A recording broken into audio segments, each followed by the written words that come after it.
the week began with that highly entertaining Thursday night affair where Mahomes, he's now won 2 different styles of games, the boat race where you can't stop the offense week 1 at Arizona, and then week 2 where they were struggling on offense first half and then come up with a win. Justin Herbert has fractured rib cartilage, which I didn't know actually was a thing. And then, we used to say, my ribs messed up. Fractured cartilage. I had no idea what that is. The Raiders, highly disappointing start, 0-2 after the Arizona Cardinals finally got things going and came back. What a win that was. And then Denver, it just seems like their coach has got something, like he hasn't gotten on track yet, or the moment might be too big for a first-time head coach. That's where I kind of want to start your omnibus take on the AFC West. What do you think is going on with Nathaniel Hackett and the Broncos after they pulled one out, though, yesterday? I'm not really sure, man. I picked the Broncos to miss the playoffs. I don't know if that's a pick, but I just think it's a classic example of, and I've done it on other takes. So people just automatically assume something's going to work out because you have something on paper. Russell Wilson, the last couple of years has not been, the efficient Russell Wilson of old. He's made some mistakes. He hasn't, I just didn't expect them to play great complementary football. It doesn't seem like he's going to be a game manager at the right times. And then when you take into account that the new head coach is having trouble, like yesterday, you've got a punt, you got to call a timeout because you don't have a punt returner out there. You get a delay of game, you burn your last timeout. You're inside the red zone a bunch of times against Seattle. You fail to get points. You're inside the 5 twice yesterday. You fail to get, the points you should get.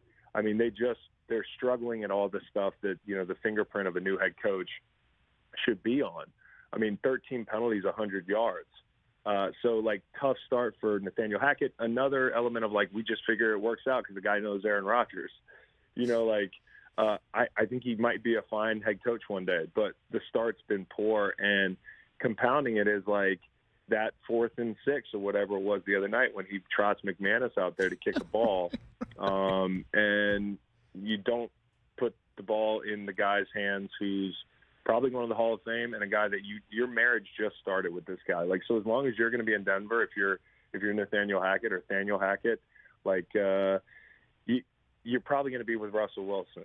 And, you start the marriage off that way. That's like a bad honeymoon. So I expect that hangover to loom a week or two, and you're learning on the job too. So Houston, though, I want to shout Houston out. Lovie Smith deserves a lot of credit. He's got these guys playing competitive. I'll say that. I mean, they should have won that game last week. He wasn't aggressive enough. But the AFC West, man, the West as a whole, the NFC West, the AFC West, you thought it was a bunch of juggernauts in that conference, and it looks to me like the usual suspects in the AFC West. And the big question for me is how can Justin play with his ribs messed up? I know that sucked as a defensive end when your ribs got fractured, you had cartilage or whatever it was. But for him to turn in that performance on Thursday, or on what night was that? Thursday. That was night. Thursday, yeah. Man, when he couldn't pick up the first down with his legs, where it was just okay, I'm just going to flip the ball down and try on 4th and 1 rather than run and maybe get hit or slide. It's going to hurt my ribs sliding. And then he throws a 40-yard frozen rope on 4th down. It's just I've never seen anything like that. That was wild. It was jaw-dropping. It went from, I'm pretty sure in today's day and age, online, we're going to be calling for him to be pulled out of the game. And the Chargers are going to get, skewered for having him in the football game to, oh, that's why he's in the football game. 4th and 1, not just trying to pick up the first down, but knowing that, you can't sustain a drive. And you got to go for it all, and you go for it all, and you hit. The one thing in that game, and I'm a big fan of the Chiefs. I think their demise was greatly exaggerated, and all that. But we overreacted to the offense and their function week 1 against the Cardinals, who are kind of hapless at times, and then week 2, if Justin Herbert just doesn't throw that pick, I know it's a big if, but it's one play, and it's inside the 5.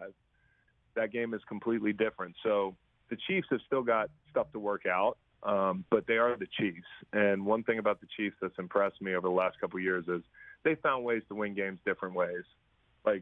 Everybody says, well, you lose Tyreek Hill, you're going to lose the magic. They put up 44 to start the season. They've dabbled in running the ball more the past couple of years. Their offensive line's been retooled. Like, they lost everybody up front, right? A whole, window, a generation of offensive linemen up front, whether it was Schwartz or the whole gang. Like, they shuffled through, and they got a bunch of young guys in there, and they've learned to play together. So Andy Reid just continues to be awesome, and so does Patrick Mahomes.